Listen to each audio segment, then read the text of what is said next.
All right, Unit 4, Lesson 9, graphing linear equations. So, in order to graph linear equations, we're going to use these 4 steps and what we already know about slope-intercept form. So it says use the steps below to graph an equation using slope-intercept form. This is slope-intercept form. By the way, it's called slope-intercept form because what is M? M is your slope, and what is B? B is your y-intercept. So slope-intercept form. That's why it's called slope-intercept. So the first step is to make sure that the equation is written in slope-intercept form. Then you're going to graph the y-intercept, which is always 0, comma b. Use the slope of the line to create more points. So slope is rise over run. And then use a ruler to draw a line that extends through the points, placing an arrow on both ends. The arrows on both ends just indicate that it's going in both directions forever. So I'll show you what that means. So first of all, write the equation in slope-intercept form. Is number 1 in slope-intercept? Yes. So the second member slope-intercept is y equals mx plus b. The second step is graph the y-intercept. Okay, what's your y-intercept? My y-intercept is 5, positive 5. So that means I'm going to go up 5 on the y-axis. So 1, 2, 3, 4, 5. And I'm going to make a point there.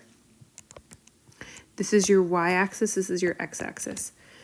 And then the third step says use a slope, which is rise over run. So my slope here is slope, or the m, is -1, right? There's a 1 in front of that x. Remember to put a 1 under it if it's not already a fraction. So this tells me to rise -1. So we're going down 1 and then to the right 1 because it's a positive 1. So down 1 to the right 1, down 1 to the right 1, down 1 to the right 1. Okay? And then let's use a ruler to connect our points now. I don't have a ruler here, but I'm going to do my best to make that straight. So next one, number 2. So step 1 says write the equation in slope-intercept form, and it is. It's in y equals mx plus b. Okay. Graph the y-intercept is the second step. So your y-intercept is always your b, which is -1 in this case. So we're going to go down 1 on the y-axis. Remember, this is y, this is x. So down 1 on the y-axis, that's your y-intercept. Where it intercepts the y-axis, where it crosses the y-axis, is -1. And your slope is m.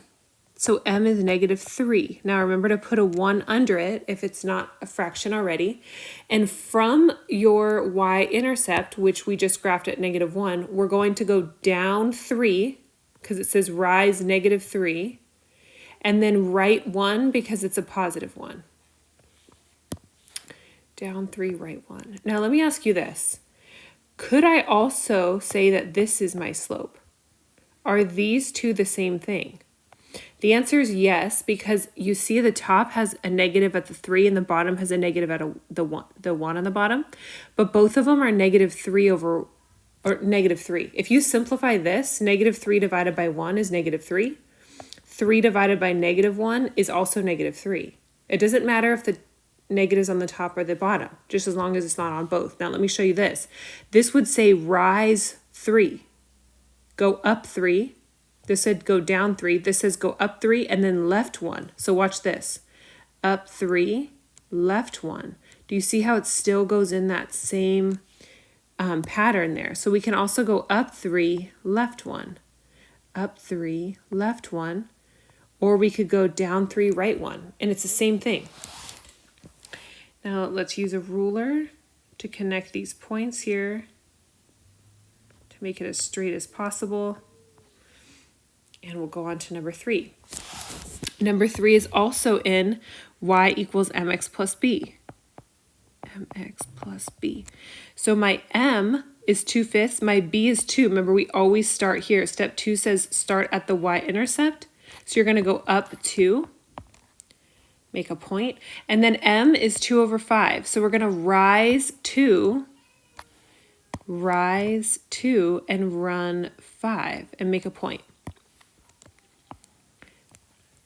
Now, just like I taught you before, you see how it's 2/5? I could also make these both the opposite sign, right? So what if I went down 2, and left 5? Do you see how it would still be on that same line? So we can also go down 2 and left 5 and make a point. Okay, that's not very straight. Let me try that again. So we could always make the opposite signs true. So let me show you what I mean. Do you see how this one over here was -3 over +1? And I changed it to +3 over -1, so we switched both the signs. You can always do that because these two are the same thing. A negative over a negative here is still a positive, right? So number 4. Now 4, do you see how, well, first of all, this is in y equals mx plus b. My b is what we're graphing first. The b is the y-intercept. You go up 3 on the y-axis and make a point. Now my slope is -1/4. So notice how the negative is in front of the fraction. I'm either going to give it to the top or I'm going to give it to the bottom, but not both. These mean the same thing. So it doesn't matter if you give it to the top or the bottom. But what does matter is that you follow these signs. So -1 means go down 1, +4, so down 1, right 4, make a point. Now, if you were to have done the other one down here, you would have went up 1, left 4. From here, go up 1, left 4, make a point. Do you see how it's the same? It's on the same line, right? We could still connect all of those points and it's going to make a straight line. Okay.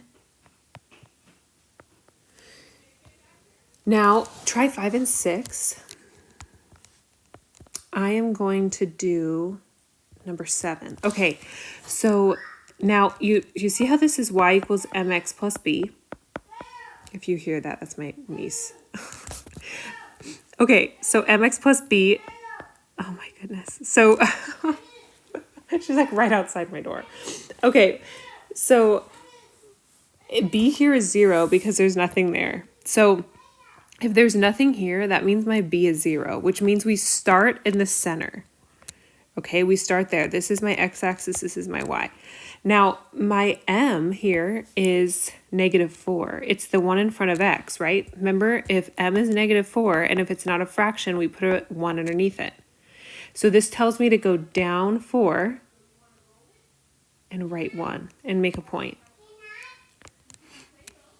And then we can also go, she's usually never this loud by my door, which is funny because of course I'm making video notes. Okay, so now this one can tell me we go up 4, left 1. So we can also start here and go up 4, left 1 and make a point. See how those still are in the same line. Okay, now on number 8, it needs to be in y equals mx plus b. Be careful here because this is not in that form. Do you see how your x, I'm going to zoom in. You see how your x is actually here where the b is, and then the number without the x is actually here where the m is. So we need to actually move these around. So I'm going to change this to this. Y equals, I need to put the x first. Notice how it's mx. So this is a positive 5x, so I'm going to write y equals 5x. It's positive, so make it positive. And then -3. See how the 3, the number and the sign in front of the 3 is negative, so I'm going to write -3 like that. These two are the same.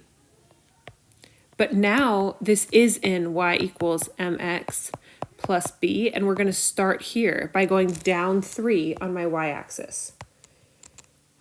And then my m is 5 over 1. So from this point that we just did, we're going to go up 5, right 1, and make a point. okay? If we go up 5 again, we're going to go off the graph. So I'll just draw this line like this. All right, number 9. So same thing. This is not in y equals mx plus b because the x term is over here. So we're going to switch this. I'm going to write y equals. Now notice there's a negative in front of the x term. So it's negative 6 over 5x. You could put the negative here on the top or on the bottom. And then notice it's a positive 1. So write plus 1, because this 1 has a positive in front of it, not a minus sign. So now my b, now this is in y equals mx plus b.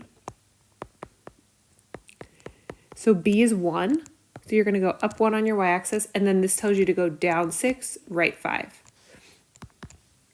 So down 6, 1, 2, 3, 4, 5, 6, and right 5.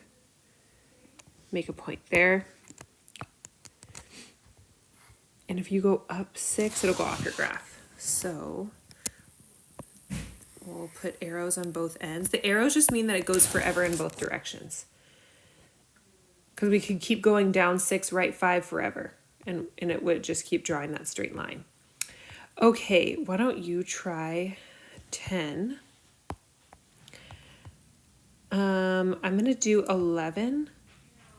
And I want you guys to try 12. Okay, so on this one, remember our first step is to get y by itself. Y is not by itself, so we're going to move the x over first, so that cancels. We have negative y equals, put your negative x first, minus 5. This is going back to what we learned last time, where we need to get y by itself. This originally, this was called, or is called, standard form. So we need to get the y alone. So there's a 1 in front of the y, right? So I'm going to divide everything by negative 1. So y equals negative, I'm so sorry, you guys. I hope that's not distracting if you can hear her. Okay, negative 1 divided by negative 1, because that's a 1, right, is a positive x. Positive 1x, right? Because negative 1 divided by negative 1 is positive 1. Negative 5 divided by negative 1 is positive 5. Now this is in y equals mx plus b. Remember my b is 5, so we're going to go up 5 on the y-axis. And my m here is 1. Now remember, if it's not a fraction already, we're going to make it a fraction. So up 1 to the right 1, up 1 to the right 1. We could also go down 1 to the left 1. You see how it'll still be going in that perfect straight line? So now I'm going to draw my straight line, going through the points. Make sure you draw arrows on both ends. I want you guys to try 12. And then 13 we solve just by getting y alone. So we're going to cancel that out. So we have 3y equals, put the x first. We're trying to get y alone. Divide by 3, divide by 3, divide by 3.